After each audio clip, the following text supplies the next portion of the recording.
এখানে একটা জ্যামিতিক আকৃতি আছে তাই না, 1 2 3 4 পঞ্চভুজ, সুষম পঞ্চভুজ না কিন্তু, বাহুর দৈর্ঘ্য বিভিন্ন রকম। তো এখানে এটা সমকোণ দেওয়া আছে, বলছে এই ক্ষেত্রটির ক্ষেত্রফল কত, ভিতরে জায়গার পরিমাণটা কত, এটা নির্ণয় করতে হবে। তো আমরা কিভাবে এটা নির্ণয় করতে পারি?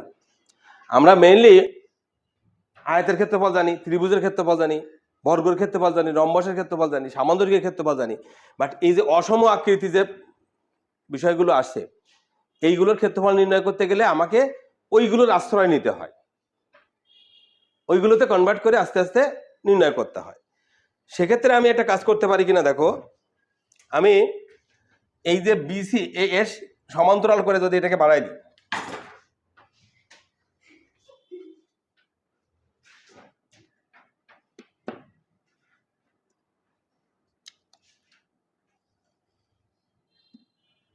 তাহলে এদিকে একটা কি পেলাম, যেহেতু এটা সমান্তরাল, আর এটা সমান্তরাল তো 90 ডিগ্রি যেহেতু সমান্তরাল, আয়ত পেলাম। আবার যদি এখানে এটা যোগ করি,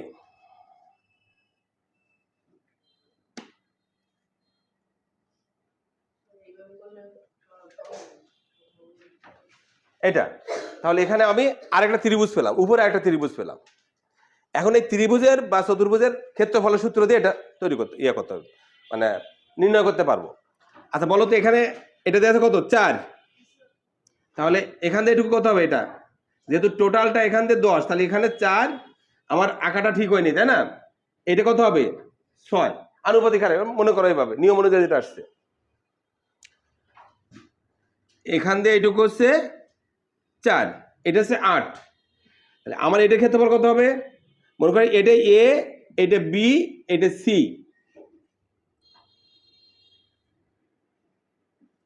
এ বি সি, তাহলে আমার এই তিনটে ক্ষেত্রের ক্ষেত্রফলের যোগফলে কিন্তু আমার সম্পূর্ণ ক্ষেত্রের ক্ষেত্রফল।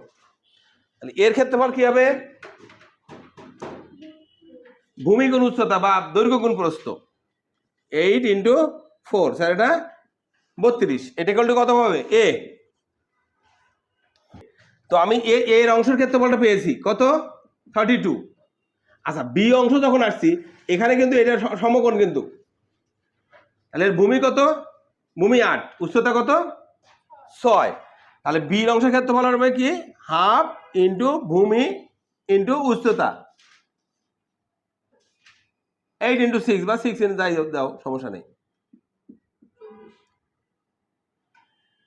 24, বাকি থাকে এটা। এখন এটা দুটো বাহুর দৈর্ঘ্য দেওয়া আছে, আমার এই বাহুটার দৈর্ঘ্য যদি কোনোভাবে বের করতে পারি, তাহলে 3 বাহুর দৈর্ঘ্য হেরনের সূত্র যেতে পারবো, অথবা যদি সমদ্বিবাহু ত্রিভুজ হয় তাহলে হাফ ইন্টু ভূমি গুণ উচ্চতা দিয়ে করতে পারবো, ঠিক আছে।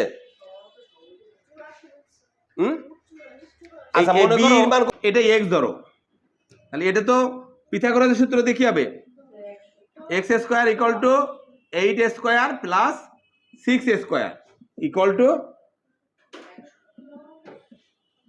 100, অতএব x = কত পেলাম, √100 মানে 10। যখন এটা 10 পেলাম তখন কিন্তু আমার অঙ্ক করার সুবিধা হয়ে গেল, ঠিক না। আমরা শিখেছিলাম যে সমদ্বিবাহু ত্রিভুজের শিরোকোণের সমদ্বিখণ্ডক ভূমিকে সমদ্বিখণ্ডিত করে, ভূমিকে সমদ্বিখণ্ডিত করে। এবার বলো এই এখানে যদি মনে করো এখানে পি বিন্দুতে ছেদ করেছে, তাহলে এ পির মান কত বলো তো, এ পির মান কত 2, কারণ এটা 4 এর অর্ধেক, এটা 2 হয়েছে। এখন এইটার আমার দরকার হচ্ছে এই বি পির মান বের করা। বি পির মান কিভাবে পাবো, পিথাগোরাসের সূত্র দিয়ে পাবো, তাই তো। বলো বিপি = কি হবে বলো, B P square = AB square minus AP square,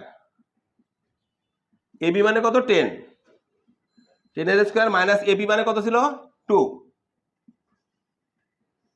100 - 4 96, অতএব বিপি = √96 = কত হয়েছে বলো 4√6। এটাও আমি দেখাই দিই কিভাবে আসলো।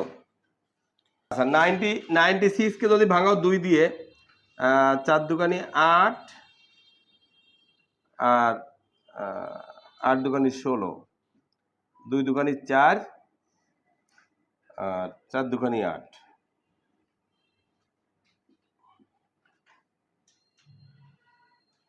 তাহলে এখানে দেখো এইগুলো কিন্তু পূর্ণবর্গ হচ্ছে, 4টে না জোড় জোড় আনলে পূর্ণবর্গ হয়। তাহলে সেটা 16 গুণ 6 এইভাবে লেখা যায়। 96 কে 16 গুণ 6 লেখা যায়। এবার এটাকে রুট বের করে নিয়ে আসলে 16 মানে রুট ওভার অফ 16 আর root over of 6 equal to 4√6 আসে।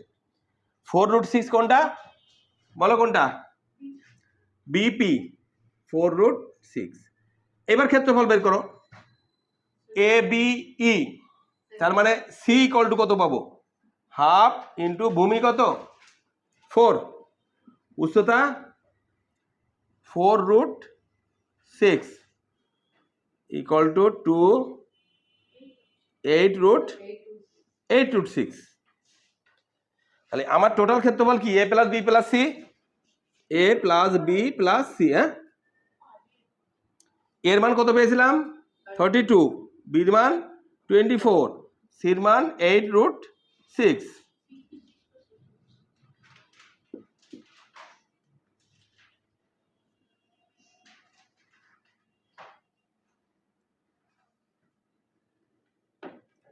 আচ্ছা দেখো এটা হবে অ্যান্সার, বুঝছো? 56 প্লাস 8√6 এটা অ্যান্সার হবে। তাহলে আমরা সমদ্বিবাহু ত্রিভুজের ক্ষেত্রফল ইজিলি করতে পারি কিভাবে? ভূমি এবং উচ্চতা বের করে, বুঝেছো? ওকে।